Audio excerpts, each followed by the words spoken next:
एक ये यहाँ बन जाए या फिर ये केवल इसके ऊपर रख सकते हैं, यहाँ ज़्यादा अच्छा लगेगा। एक केवल यहाँ लगवाना, एक वहाँ हो जाएगा, एक बाहर। हाँ तो फिर यही करा लो, यहाँ दूसरा करा लो, यहीं पर लगवा लो। वहाँ पर दो काम के लिए नहीं लगता।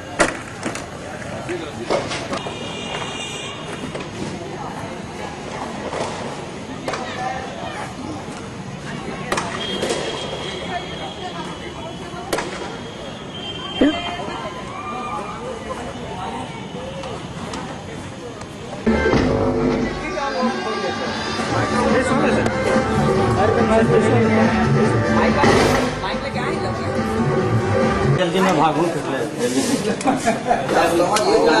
भैया प्रोजेक्टर वाले कोने, प्रोजेक्टर वाले हम लगा लगा हुआ चालू बनते रहे। आवाज तो बढ़ाया था सर, नहीं आ रहा। रुको तो चलो हम लोग लगा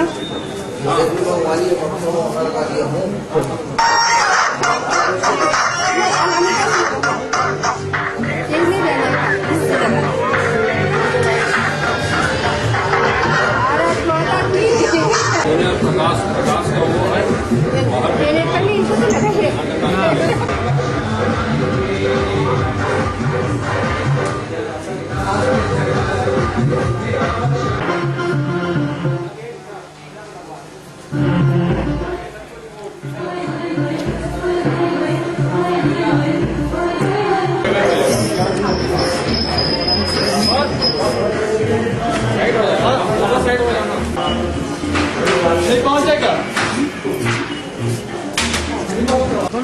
टेप है ना, वो दरवाजे के पीछे रखा हूँ मैं। हमारे बच्चे 2-3 और देखते हैं आए, बच्चे सारी थी और आते कोई टेस्ट है, फिर भी मैं बोली कि इनका प्रोग्राम तो सुनने को मिलेगा। टेस्ट सब चलता है।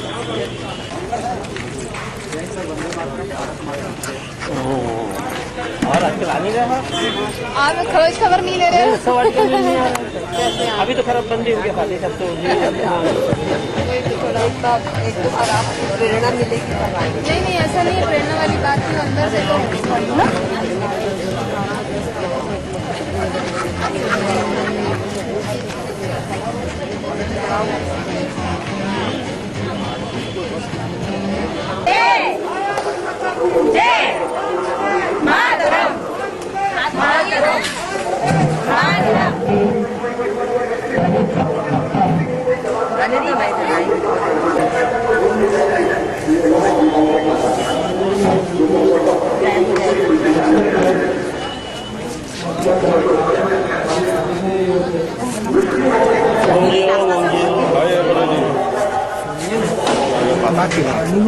नहीं है, कोई बात नहीं है।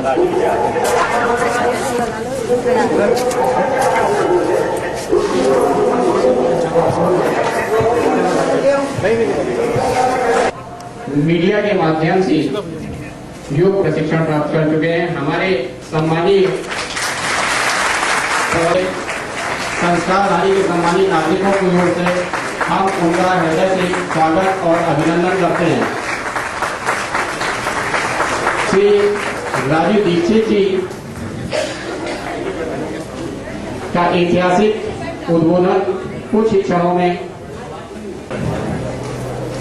दीप प्रज्वलन के लिए हमारा अनुरोध श्री बजरंग केडिया जी, श्री पवन गौतम जी, श्री राजकुमार अग्रवाल जी, श्री गिरधर शर्मा जी, श्री सुरेश सिंह जी, श्री ज्योतिष गोयल जी, श्री राम स्नेही शर्मा जी।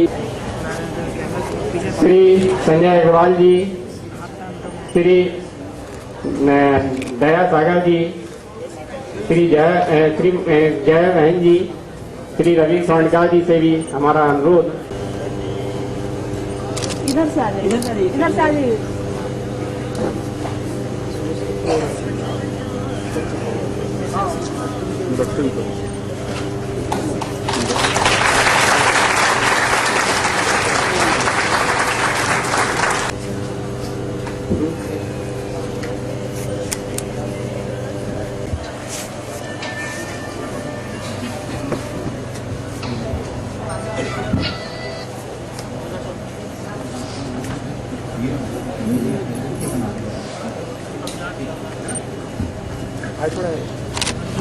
हाँ।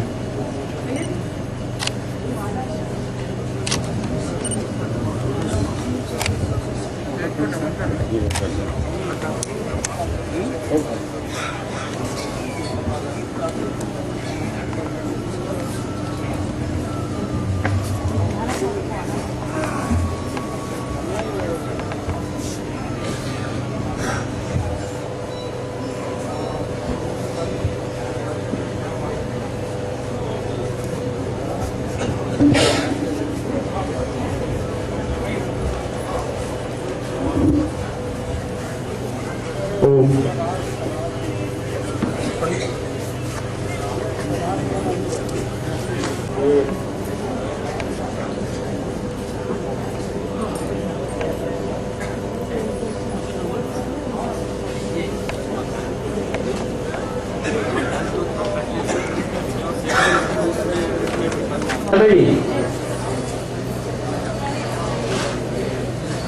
जिले की महिला प्रभारी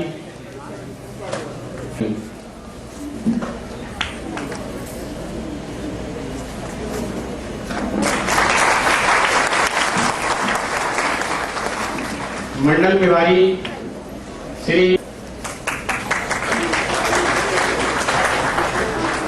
स्वागत की इस श्री राजीव दीक्षित जी के उद्बोधन का वह यहाँ पहुंच चुके हैं और यथाशीघ्र मैं आपके पास में मंच पर आपसे बात करेंगे।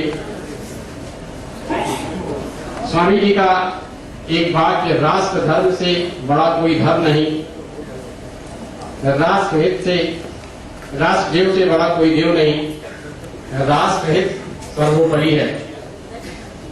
हर समय, हर सांस में, हर सोच में राष्ट्र का चिंतन, और यही उनकी जनता से अपेक्षा है कि वह हर समय राष्ट्र के विषय में सोचें। राष्ट्र के विषय में हम क्या हम करें। केंद्रीय प्रभारी श्री संजय अग्रवाल जी से हमारा अनुरोध कि वह दीक्षित जी को मंच पर। बोलिए भारत माता की, भारत माता की, वंदे वंदे। बिलासपुर के बिलासा की इस पावन धरती पर परम श्रद्धेय राजू भाई, जो पूरे देश में भारत क्या था और आज भारत क्या हो गया है, और यदि हम इसी प्रकार से सोते रहे, जाग कर भी आंख बंद किए रहे, तो भारत की दुर्दशा और कितनी बिगड़ सकती है। इन सबकी चेतावनी आपको देकर के, आपके अंदर के स्वाभिमान को जगा करके, और एक नए भारत का निर्माण आप सबके माध्यम से कैसे हो, और आपके अंदर के स्वाभिमान को जगाने के लिए न दिन का चैन न रात का चैन, सिर्फ अनवरत चलते रहना जिनकी नियति है, ऐसे हमारे परम ओजस्वी वक्ता आदरणीय राजू भाई जी यहाँ पर उपस्थित हो चुके हैं। और यही संख्या अमूमन बाहर भी बैठ करके राजीव भाई को सुनना चाह रही है। तो मैं आपके बीच में और राजीव भाई के बीच में कोई व्यवधान न बनता होगा, बड़े ही सादर और सम्मान के साथ में आमंत्रित करता हूँ परम श्रद्धेय राजीव भाई जी को। हो आज की सभा में उपस्थित बिलासपुर नगर के सभी सम्माननीय नागरिक बंधुओं, मंच पर आसीन आज की सभा में सभी बहनों, मैं आप सबका बहुत आभार व्यक्त करता हूं कि आप यहाँ उपस्थित हैं और मुझे आपसे संवाद करने का समय मिल रहा है। सबसे पहले भारत स्वाभिमान और पतंजलि योग समिति के सभी पदाधिकारियों का आभारी हूँ, जिन्होंने आज ये व्यवस्था की और मुझे आपके सामने बात करने का मौका मिला। मैं अभिमान के विषय में बात करने आया हूँ और आपसे मेरी विनम्र प्रार्थना है कि जिनके पास भी मोबाइल फोन है वो उसको या तो साइलेंट मोड में रखें या बंद कर दें। 5 जनवरी 2009 को अब धीरे धीरे यह आंदोलन भारत के 600 जिलों में पहुंच गया। इस आंदोलन में लगभग 2,50,000 योग शिक्षक अपनी सेवाएं दे रहे थे। संपूर्ण समर्पण भाव से और निस्वार्थ भाव से इस आंदोलन को आगे बढ़ा रहे।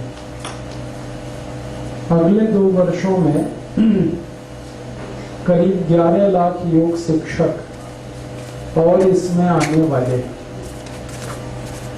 और 2 वर्षों के बाद 50,000 योग शिक्षक हमारे पास होंगे। तब हम भारत के गांव-गांव तक इस आंदोलन को पहुंचाएंगे।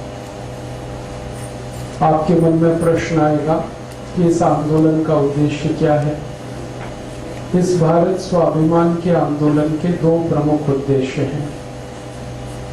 पहला उद्देश्य है हमारे भारत में हर एक नागरिक को निरोगी और स्वस्थ बनाने के लिए हमारा जो अभियान है योग, प्राणायाम और आयुर्वेद की मदद से, उस अभियान के तहत हर दिन हम 1 लाख योग कक्षाएं लगाते हैं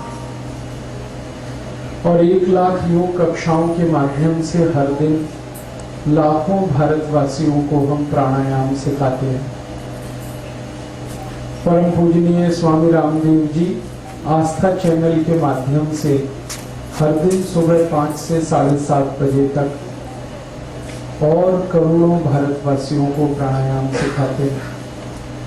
आस्था चैनल भारत में तो आता ही है, दुनिया के करीब 100 ध्यान सिखाते हैं, योग सिखाते हैं, आयुर्वेद के बारे में बताते हैं। और यह कार्य हमने इसलिए शुरू किया है कि इस कार्य की भारत को बहुत जरूरत है।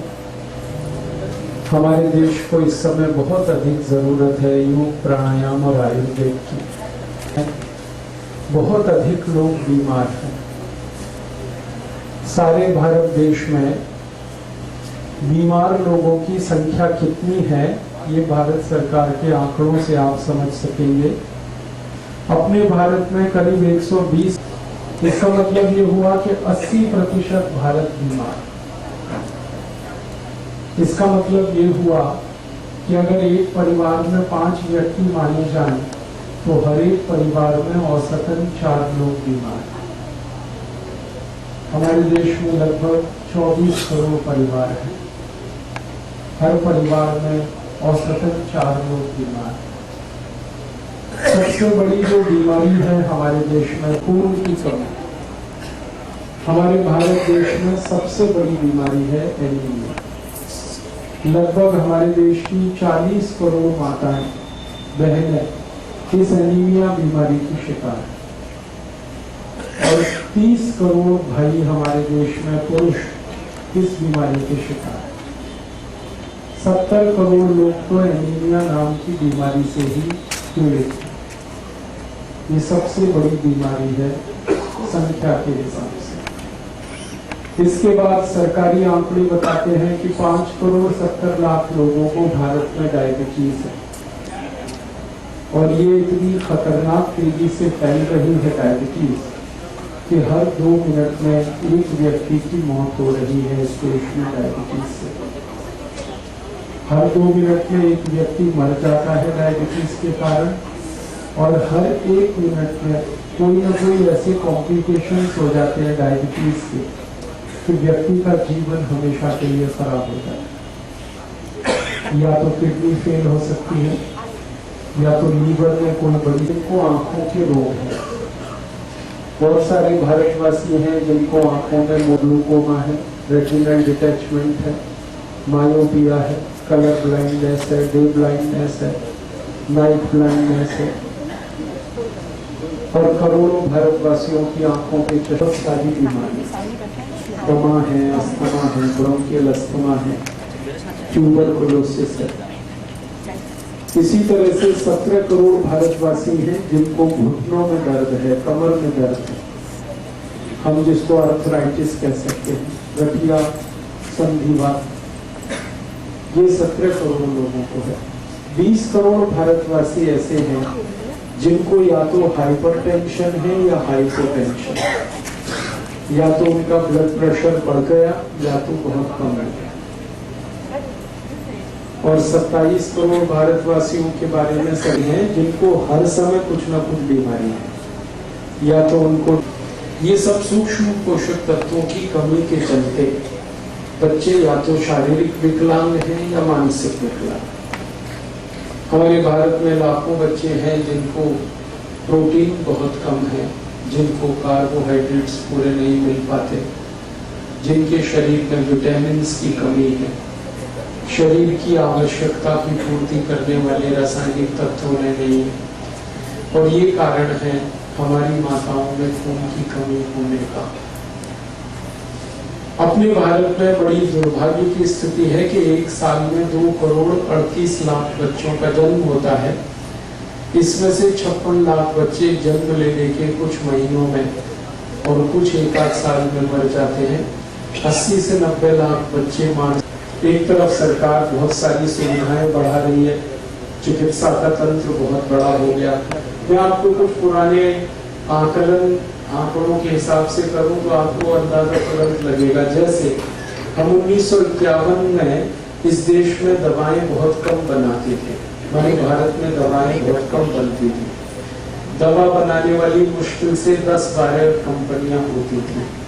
आज भारत में दवा बनाने वाली कंपनियों की संख्या सेंडोज है, हेक्स्ट है, पार्टवेरिस है, जर्मन रेमेडीज है, एली लिली है, रेनबेक्सी है, कैडिला है, सिप्ला है, टोरेंट है, ऐसी 24,000 कंपनियां हैं। इसकी अब 84,000 दवाएं बन रही हैं। तो दवाओं की कोई कमी नहीं है इस देश में। फिर बीमार गंभीर प्रश्न। और एक बात कहूँ आपसे, जब 1951 में हमारी जनगणना शुरू हुई थी तब पता चला था कि भारत में हॉस्पिटल्स बहुत कम थे उस समय। गिने चुने उंगलियों पर 15-20 हॉस्पिटल हुआ करते थे पूरे देश में। आज भारत में 36,000 हॉस्पिटल्स सरकारी लाइट है। उस ग्रुप की मैक्सिमम मेडिसिन हमारे बच्चों को दी जाती है। और जब हमने रिसर्च किया तो पता चला कि ये लिमोसुलाइड मेडिसिन दुनिया के 100 से ज्यादा देशों में 20 साल पहले बैन हो चुकी है। अमेरिका में ये मेडिसिन बैन है, कनाडा में बंद है, जर्मनी में बैन है, फ्रांस में बैन है, स्वीडन, स्विट्जरलैंड, डेनमार्क, नॉर्वे में ये दवा बंद है, ब्रिटेन में ये दवा बंद है। दुनिया के सबसे अमीर जो और विकसित देश माने जाते हैं वहां तो सब जगह बंद है ही, और दुनिया में जो कम अमीर और कम विकसित माने जाते हैं वहां भी बंद है। कारण बहुत साइड इफेक्ट्स हैं इस दवा के। हजारों बच्चे दुनिया में इस लिमोसुलाइड दवा को खाने के बाद अंधे हो गए। स्थिति में ये दवा खाएंगे तो आपको आंतों में घाव हो जाएगा, इंटेस्टाइन में घाव, अल्सर जिसको हम कहते हैं। और वो जल्दी आपने घाव नहीं भर पाया तो वो कैंसर में भी बदल सकता है। इसलिए दुनिया भर के डॉक्टर सब क्विनोलोन का प्रिस्क्रिप्शन बंद कर चुके हैं।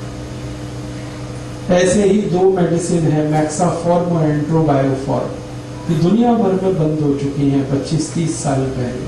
कई देशों में तो 40 साल पहले बंद है, लेकिन भारत में तो धड़ल्ले से बिक रही है। और दुर्भाग्य से ऐसी भारत में 83,650 दवाएं बिक रही। मैंने तो 2-3 के ही नाम लिए क्योंकि समय की बहुत कमी है, ज्यादा देर में इसमें बात नहीं कर पाऊंगा।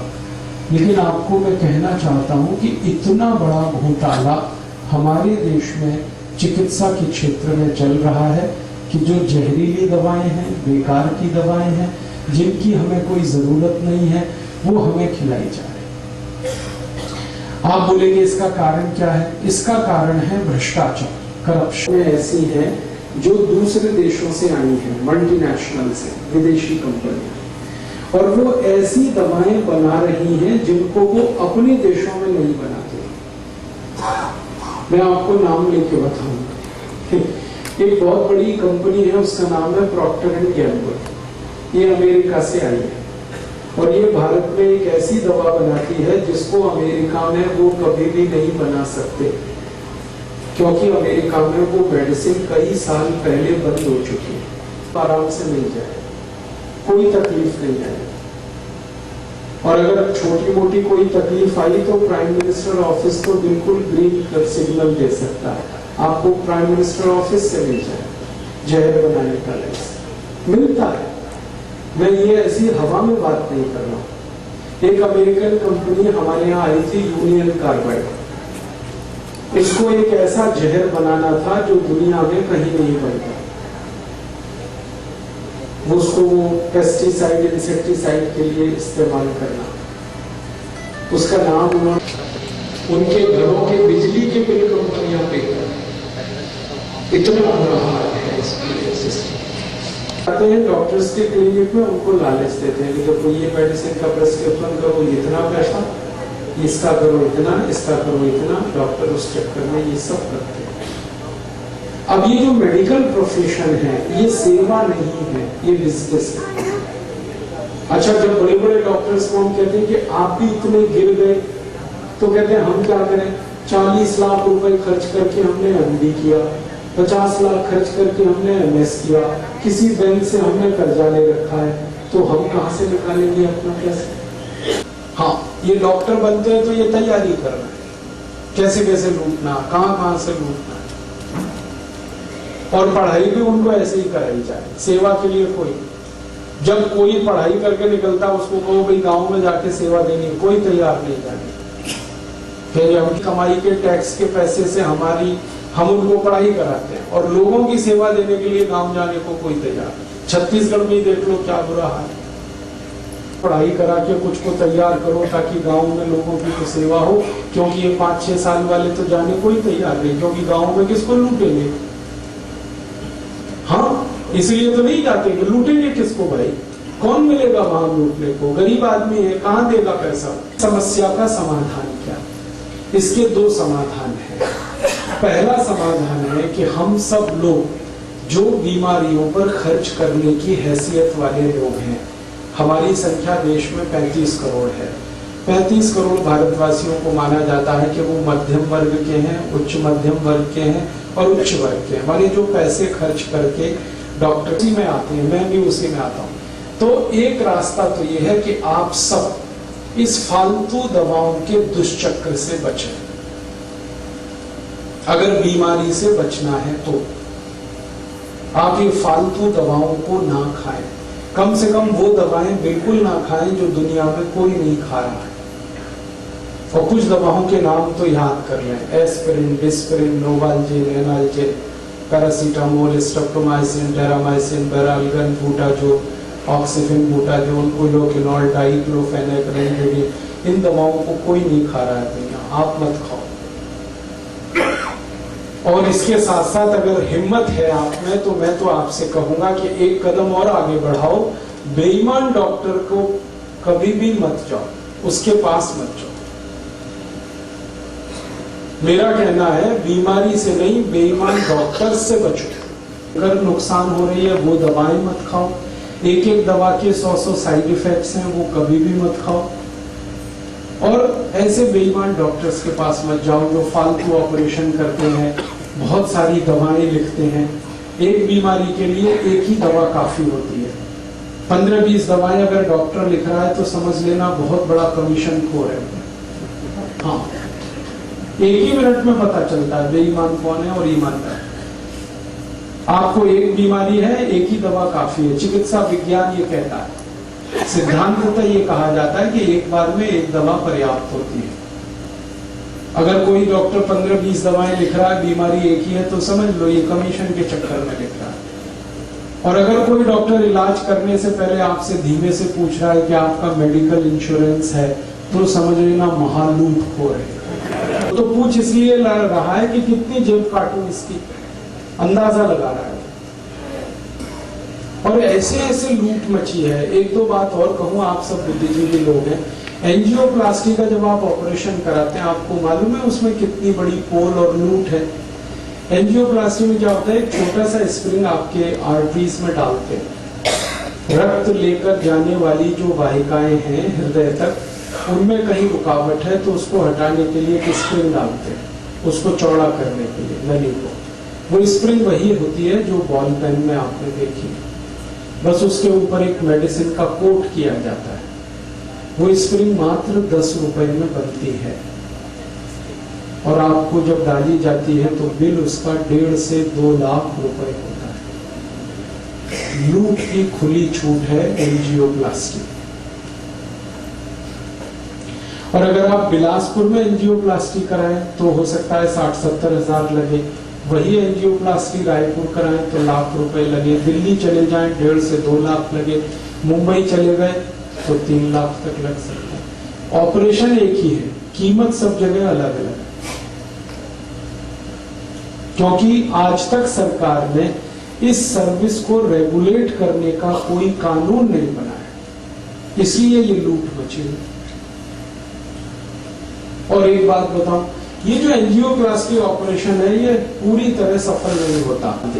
अब जहां से जहां तक स्प्रिंग है वहां तो ब्लड का फ्लो अच्छा है, लेकिन स्प्रिंग के आगे और पीछे फिर ब्लॉकेज हो जाएगा, तब क्या करोगे?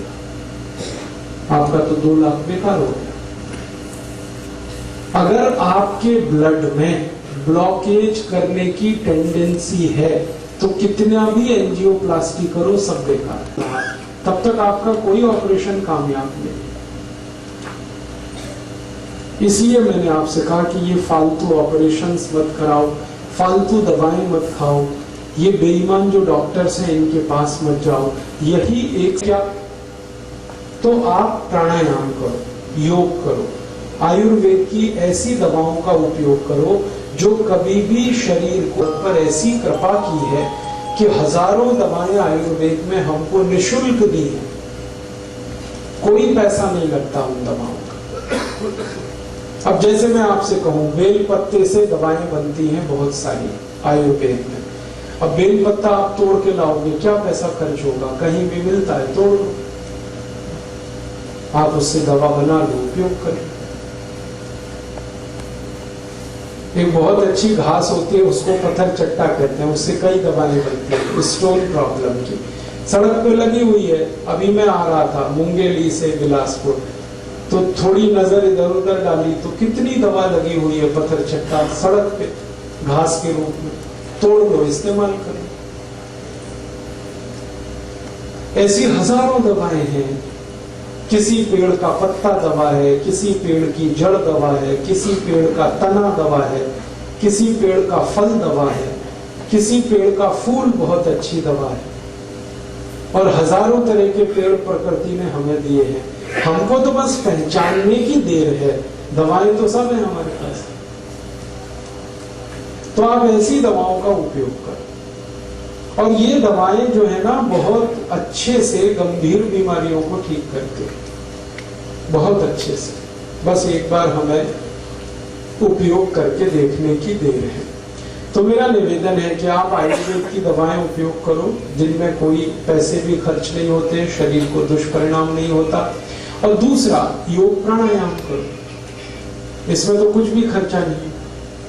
प्राणायाम करने में तो श्वास निकालना और श्वास लेना, इसी पूरी प्रक्रिया को सीखना है। और पिछले 10 वर्षों में परम पूजनीय स्वामी रामदेव जी ने भारत के और भारत के बाहर के करोड़ों लोगों को प्राणायाम सिखा कर हर उस बीमारी से ठीक कर दिया जो एलोपैथी में कभी ठीक नहीं होती। आप जानते हैं डायबिटीज का कोई ट्रीटमेंट नहीं है एलोपैथी में, लेकिन प्राणायाम से ठीक होती है। हाइपरटेंशन का ट्रीटमेंट नहीं है एलोपैथी में, और हाइपोटेंशन की तो दवा नहीं है एलोपैथी में। ये प्राणायाम से दोनों ठीक हो जाते हैं। अर्थराइटिस का कोई ट्रीटमेंट नहीं, गाउट का कोई ट्रीटमेंट नहीं, लेकिन प्राणायाम से ठीक होता है। हमारे शरीर में कई गंभीर बीमारियां हैं। माताओं को गर्भाशय में गांठ हो जाए, ट्यूमर हो जाए, कोई नहीं करेगा ठीक उसको एलोपैथी में, प्राणायाम से ठीक होता है। ब्रेन ट्यूमर ठीक होता है, यूट्रस ट्यूमर ठीक होता है, ओवरी का ट्यूमर ठीक हो जाता है, सर्विक्स का कैंसर ठीक होता है, थ्रोट कैंसर ठीक हो रहा है, ओसियोफेगस ट्यूब कैंसर ठीक हो रहा है। कैंसर में प्राणायाम काम कर रहा है और कैंसर ठीक हो रहा है। और कैंसर इतने अच्छे से, और अब अमेरिकन साइंटिस्ट आने वाले हैं। जनवरी के महीने में बहुत बड़ा कॉन्फ्रेंस हो रहा है हरिद्वार में, इंटरनेशनल कॉन्फ्रेंस हो रहा है। उसमें आ रहे हैं बहुत सारे विशेषज्ञ ये सीखने जानने कि कैंसर कैसे ठीक हो रहा है प्राणायाम से। तो जब प्राणायाम से कैंसर ठीक हो रहा है, डायबिटीज ठीक हो रही है, हाइपरटेंशन ठीक हो रहा है, अर्थराइटिस ठीक हो रहा है, दमा अस्थमा ठीक हो रहा है, ट्यूबरकुलोसिस ठीक हो रहा है, जो बीमारियां बिल्कुल लाइलाज मानी जाती हैं दुनिया में वो ठीक हो रही है, तो हम क्यों ना इसका उपयोग करें, फालतू में एलोपैथी के चक्कर में पैसे बर्बाद करें।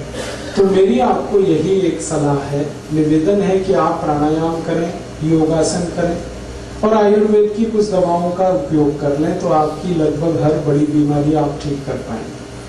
हमने पिछले 10 साल में ये करके देखा है कि 90% से ज्यादा बीमारियां तो हम खुद ही ठीक कर सकते हैं अपनी, 90% से ज्यादा। हमारे भारत देश को हम एक स्वस्थ देश बना सकते हैं, सुखी देश बना सकते हैं बिना एक पैसा खर्च किए। बस हमें थोड़ा प्रयास करना है। तो आपसे मेरी यही दरखास्त, जरूरत पड़ने पर आयुर्वेद की दवाएं उपयोग करें। आप ये जरूर पूछ सकते हैं कि हमें पता नहीं है तो मैं आज आपको कुछ जरूर गंभीर बीमारियों के बारे में बताना चाहता हूँ। आपके पास अगर डायरी है तो आप जरूर प्राणायाम की मदद से, योग की मदद से, आयुर्वेद की दवाओं की मदद से, पर आदमी को इसकी जानकारी की जरूरत है। मैं शुरू करता हूँ डायबिटीज से, जो सबसे खराब बीमारी है। डायबिटीज भारत में 5,70,00,000 लोगों को है और 3 करोड़ को हो जाएगी अगले कुछ सालों में, सरकार ये कह रही है। हर 2 मिनट में एक मौत हो रही है डायबिटीज से, और कॉम्प्लिकेशंस तो बहुत हो रहे हैं। किसी की किडनी खराब हो रही है, किसी का लीवर खराब हो रहा है, किसी को ब्रेन हेमरेज हो रहा है, किसी को पैरालिसिस हो रहा है, किसी को ब्रेन स्ट्रोक आ रहा है, किसी को कार्डियक अरेस्ट हो रहा है, किसी को हार्ट अटैक आ रहा है। कॉम्प्लिकेशंस बहुत हैं, खतरनाक हैं डायबिटीज के। तो ऐसी स्थिति में हम क्या करें? मेरी तो एक छोटी सी आपको गुजारिश है, सलाह है कि आप इंसुलिन पर ज्यादा निर्भर ना करें, क्योंकि ये इंसुलिन है ना भस्त्रिका प्राणायाम, 5 मिनट रोज सवेरे खाली पेट, डायबिटीज के हर एक पेशेंट को 5 मिनट भस्त्रिका। भस्त्रिका तो बहुत सरल है, आराम से बैठ जाएं जैसे मैं बैठा हुआ, और आपकी उंगली और अंगूठे को इस तरह से स्पर्श करें ध्यान मुद्रा में, और लंबी सांस भरें, लंबी सांस छोड़ें। बस ये ही है भस्त्रिका। धीरे धीरे सांस भरें, धीरे धीरे सांस छोड़ें, लंबी सांस भरें, गहरी सांस छोड़ें। इसको 5 मिनट लगातार करें।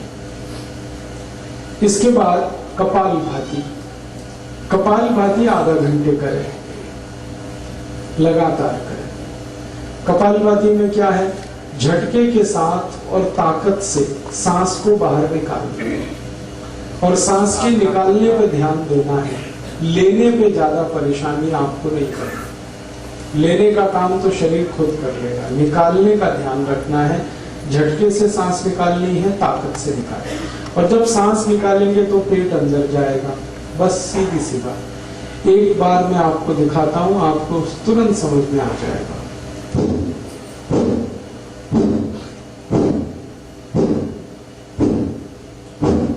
बस ये है कपालभाति प्राणायाम।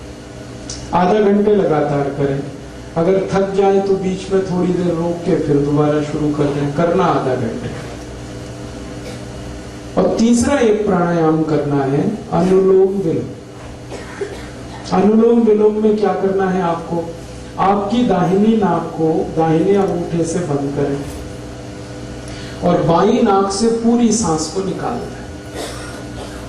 फिर बाईं नाक से सांस को भरे और दाहिनी नाक से निकालते हैं। फिर दाहिनी नाक से सांस भरे, बाईं नाक से निकालते हैं। फिर बाईं नाक से सांस भरे, दाहिनी से निकालते हैं। बस यही है अनुलोम विलोम।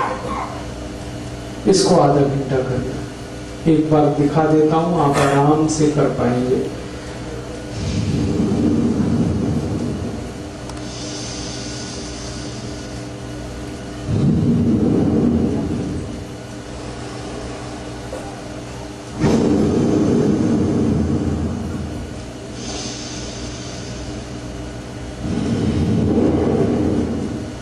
बस आधा घंटे ये कर दें अनुलोम विलोम, आधा घंटे कपालभाति, 5 मिनट भस्त्रिका।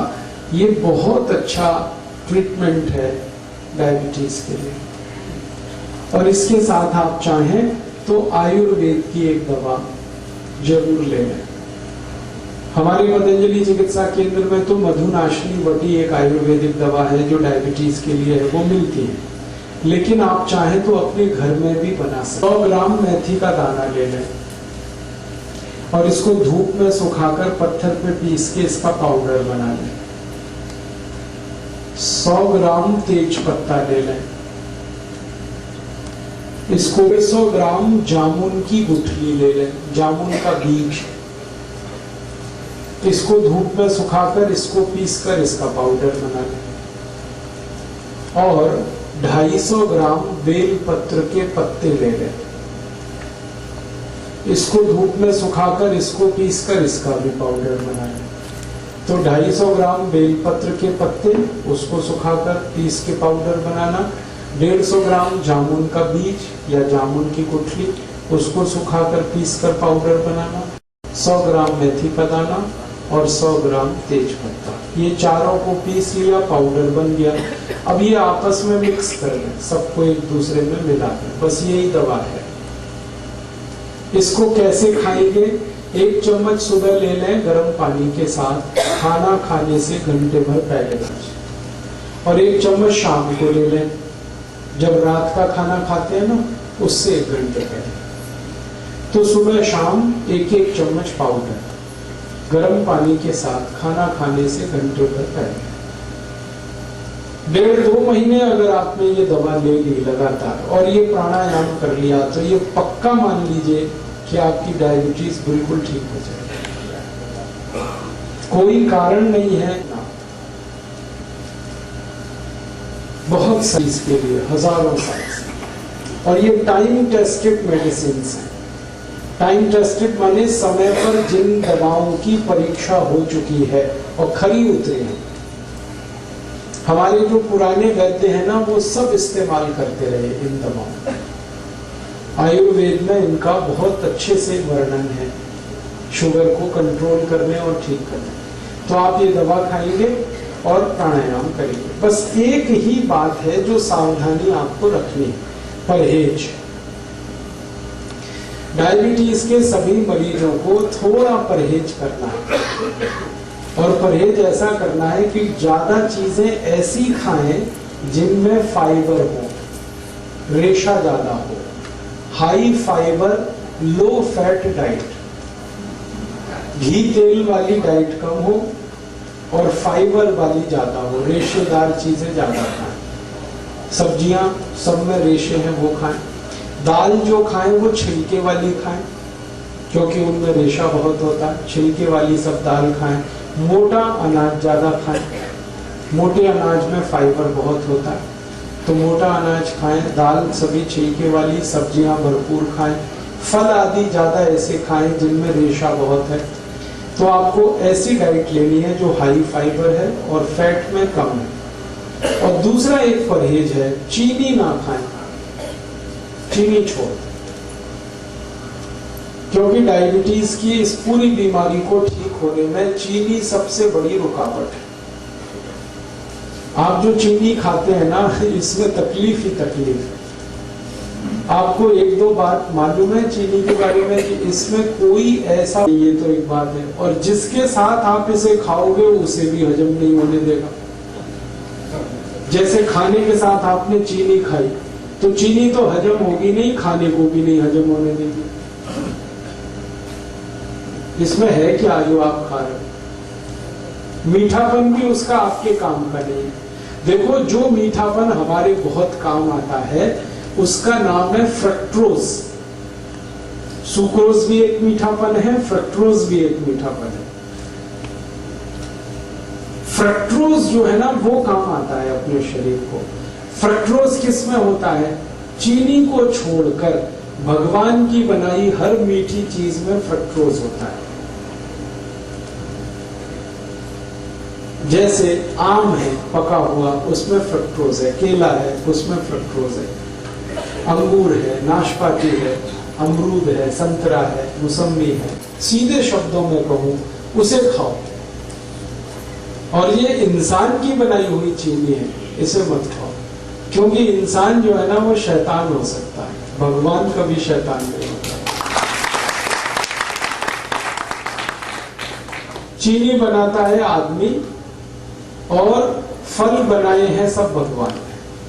तो भगवान की बनाएगी मीठी चीजें भरपूर खाओ, उसमें कोई तकलीफ ज्यादा नहीं आएगी आपको। चीनी हटा दो अपने घर से। जो डायबिटिक पेशेंट है वो तो हटा ही दें। जो नॉन डायबिटिक है उनसे भी मेरी अपील है कि आप भी हटा दें।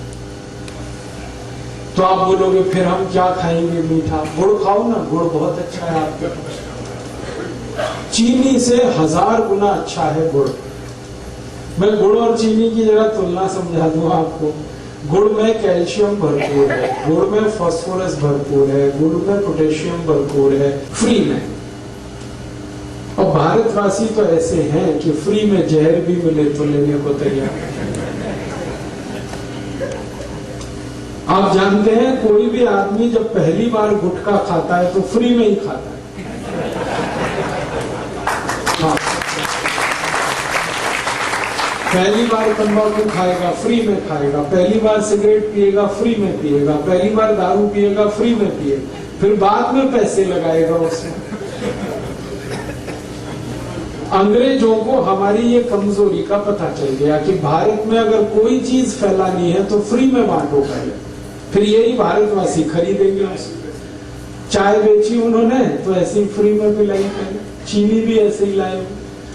तो हम चक्कर में फंस गए, पहले फ्री में लेते रहे, फिर आदत पड़ गई, फिर खरीद के। और आज ऐसा बुरा हाल है पूरे देश का कि सारा देश डूब गया इस चीनी।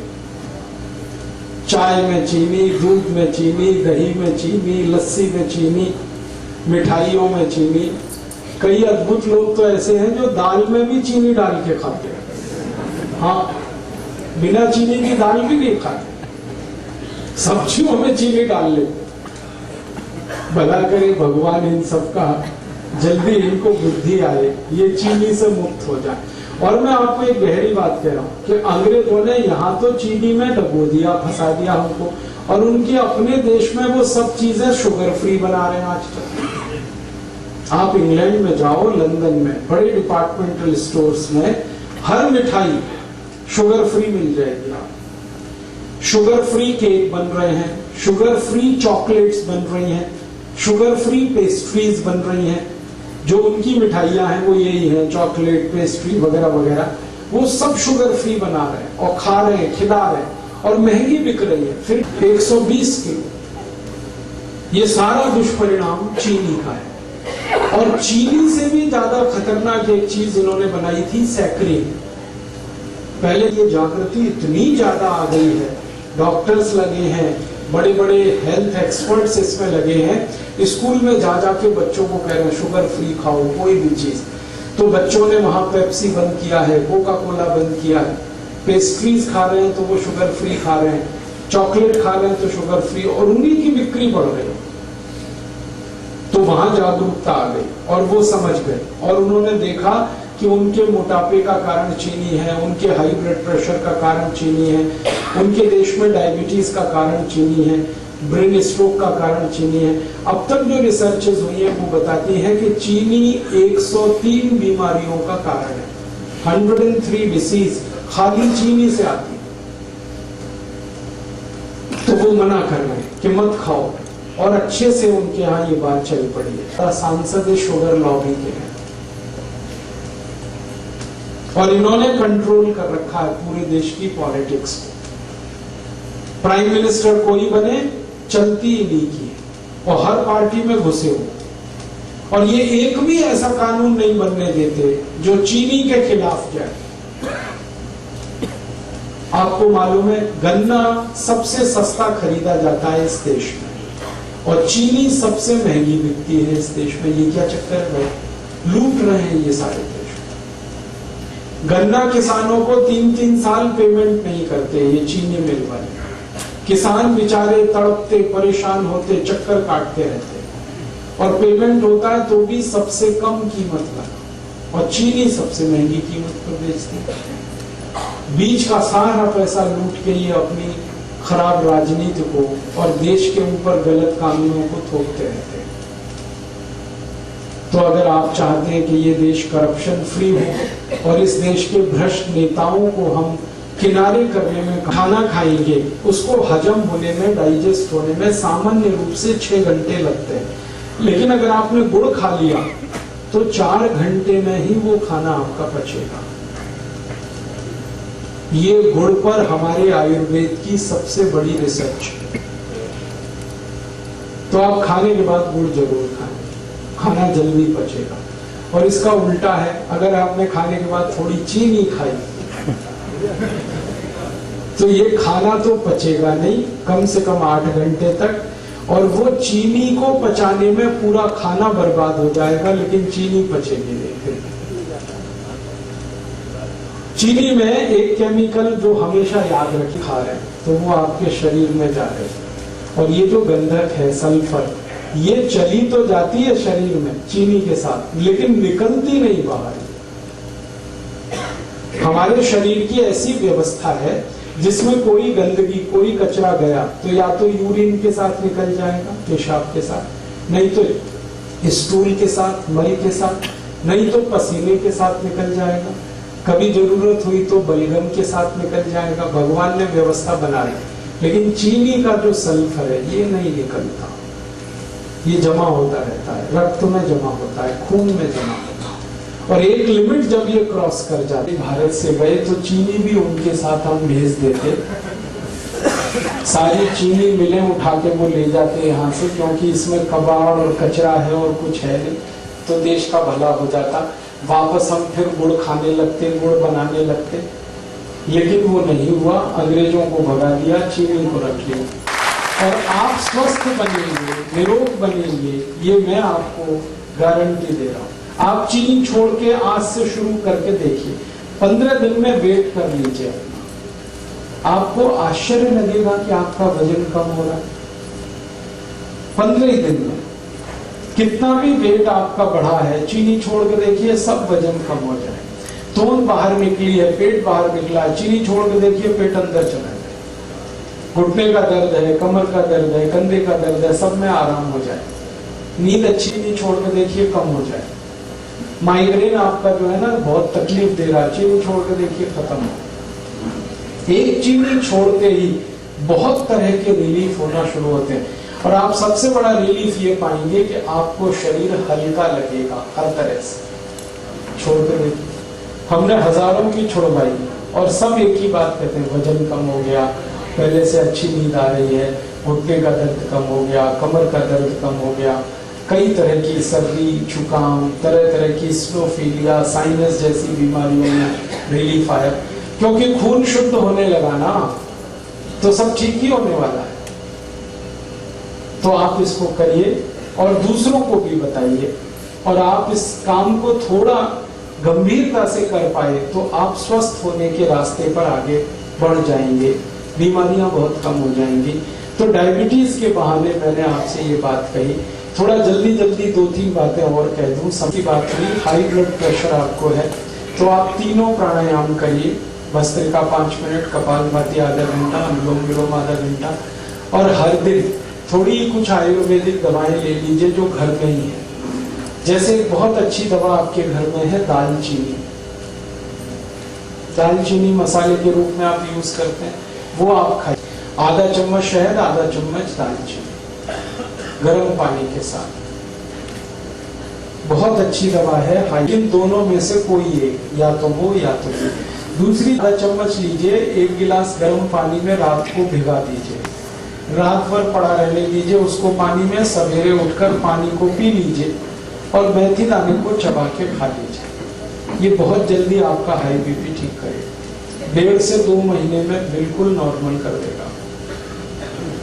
और एक तीसरी दवा है हाई बीपी के लिए, अर्जुन की छाल। अर्जुन एक वृक्ष होता है, कहीं भी मिलता है। छत्तीसगढ़ में तो शायद हर जिले हर गांव में मिल जाता है।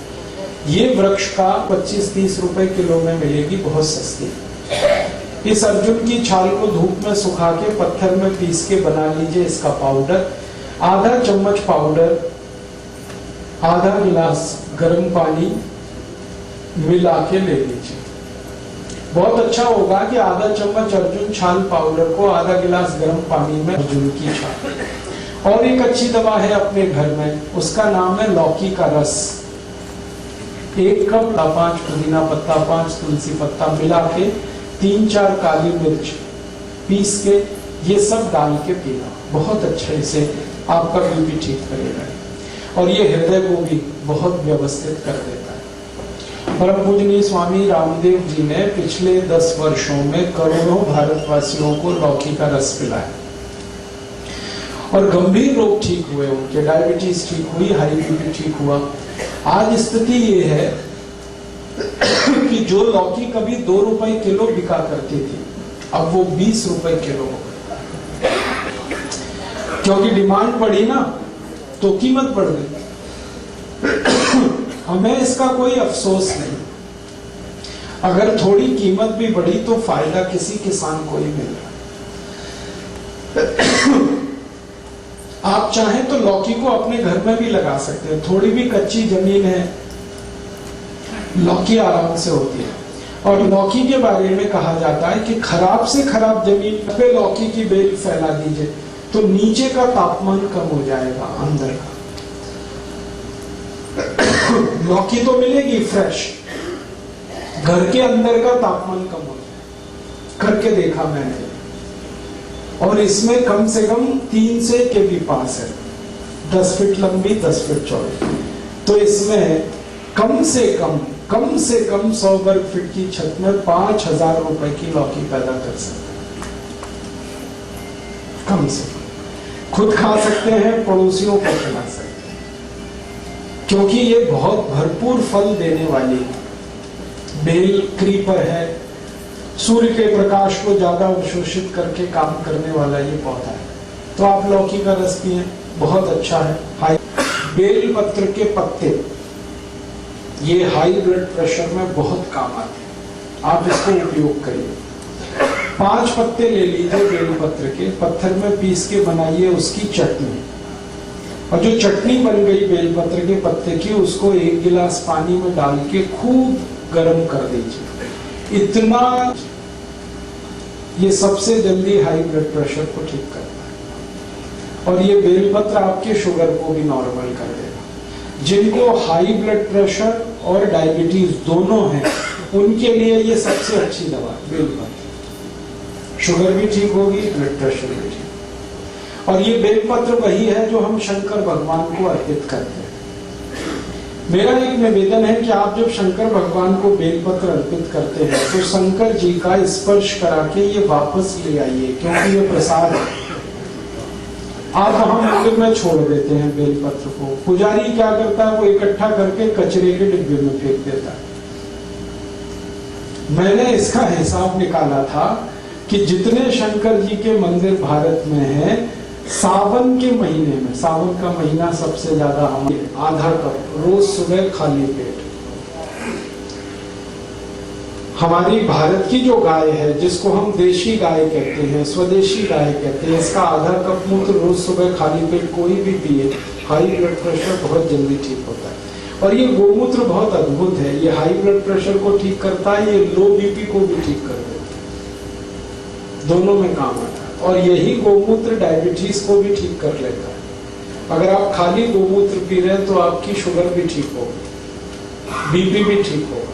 और ये गोमूत्र पिए ना तो घुटने का दर्द भी ठीक होता है, अर्थराइटिस, गाउट दोनों ठीक होता है।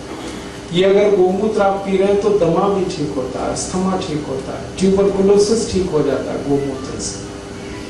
हमने परीक्षण करके देखा है कि अगर किसी व्यक्ति को आप एलोपैथिक मेडिसिन दें, उनकी ट्यूबरकुलोसिस एक बार ठीक होती है, दोबारा नहीं आती, इतना प्रभावी है। क्योंकि एलोपैथी में तो कोई दवा नहीं, देखो आप आयुर्वेद में बहुत दवाएं हैं, भरपूर दवाएं हैं लोगों की। सबसे अच्छी दवा है गुड़। ये जो गुड़ है ना, ये पानी में घोल के नमक मिला के नींबू का रस डाल के पियो। 1 गिलास पानी, 15-20 ग्राम या 25 ग्राम तक गुड़ मिलाओ और उसमें डालो नमक और डालो नींबू का रस और पियो। दिन में 2-3 बार पी लो, लो बीपी सबसे जल्दी ठीक होगा इससे। और एक अच्छी दवा है लो बीपी की, बहुत बढ़िया दवा। अगर आपके पास थोड़े से पैसे हैं तो रोज अनार का रस पियो, नमक डाल, बहुत जल्दी लो बीपी ठीक होगा। अनार का रस, गन्ने का रस पियो नमक डाल के, ये भी लो बीपी ठीक है। संतरे का रस पियो नमक डाल के, ये भी लो बीपी ठीक है। अनानास का रस पी सकते हैं नमक डाल के, ये भी लो बीपी ठीक करता है। और एक बढ़िया दवा बताता हूँ लो बीपी की, मिश्री और मक्खन मिला के खाओ, ये लो बीपी की सबसे अच्छी दवा है।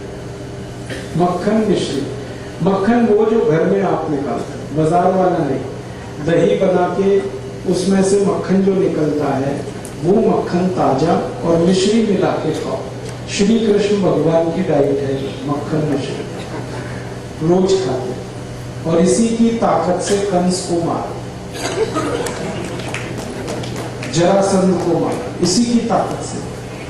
मतलब मैं आपको बड़ी गहरी बात कहता है, डॉक्टरी की जो पढ़ाई है इसका सिलेबस तो आप जानते हैं, यूरोपियन अमेरिकन है, वो खतरनाक है, वो जल्दी डाइजेस्ट नहीं होता, वो कोलेस्ट्रॉल बढ़ता है। लेकिन हम जो दही में वो चलाते हैं ना, क्या कहते हैं उसको, मथानी, गई दही में मथानी चला के जो मक्खन निकलता, ये सबसे जल्दी डाइजेस्ट होने वाला फैट है, इससे जल्दी कोई चीज नहीं हजम होती। और मक्खन के साथ अगर मिश्री मिक्स हो गई तो ये एक दूसरे के ऐसे जबरदस्त दोस्त हैं कि इनका कहना। मेरा तो आप सभी को निवेदन है कि आपके घर के छोटे लो बीपी में इतने अच्छे ला के पियो, 1 गिलास दूध, 1 चम्मच घी, और घी ये गाय वाला, ना मिले तो भैंस वाला भी चलेगा, लेकिन अच्छा गाय वाला, और गाय वही जो देशी। 1 चम्मच घी, 1 गिलास दूध, रोज रात को पी के सो जाओ। है नमक का पानी पियो, पानी में नमक डाल के पीते हो। जो सबसे गरीब लोग हैं, जो ना मक्खन खा सकते हैं, ना मिश्री खरीद सकते हैं, ना गन्ने का रस, ना अनार का रस, तो उनको बता दो कि पानी और नमक इतना तो पी सकते हैं, और गर्म पानी के साथ आधा चम्मच दालचीनी, आधा चम्मच शहद, गर्म पानी के साथ। पेट से जुड़ी हुई कुछ बातें कर लें। हमारे पेट, अजवाइन ले लें, कच्ची अजवाइन सबके घर में है, आधा चम्मच अजवाइन, 1 चम्मच गुड़, दोनों मिलाएं और चबा के खाएं। पीछे से गर्म पानी पी लें, और ये रात में ही खाएं सोते समय।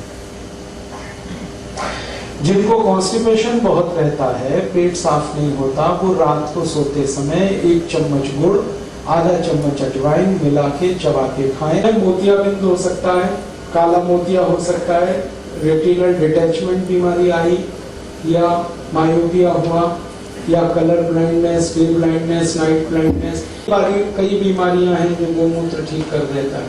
और गोमूत्र के साथ एक अच्छी और दवा है हल्दी। गले का इन्फेक्शन है, हल्दी इस्तेमाल कर शुरू होता है, उसके सारे कॉम्प्लिकेशन चूने से ठीक होते हैं। अक्सर हमारी माताओं को बढ़ती हुई उम्र में ऑस्टियोपोरोसिस, किसी बीमारी के लिए जाना ही नहीं पड़ेगा किसी डॉक्टर के पास, और दवाएं वही जो अपने आसपास हैं। रसोई में जो दवाएं हैं, रसोई के नजदीक में जो हमारा किचन गार्डन नहीं कर, बल्कि गरीबी और बढ़ी। और हैरान करने वाली बात यह है कि भारत की सरकारों ने 12 पंचवार्षिक योजनाएं इस देश में लगाई गरीबी हटाने के लिए। वासियों को जोड़ लेना है और तब इन बेईमानों से लड़ाई शुरू करें। भारत माता की, भारत माता की, वंदे वंदे वंदे।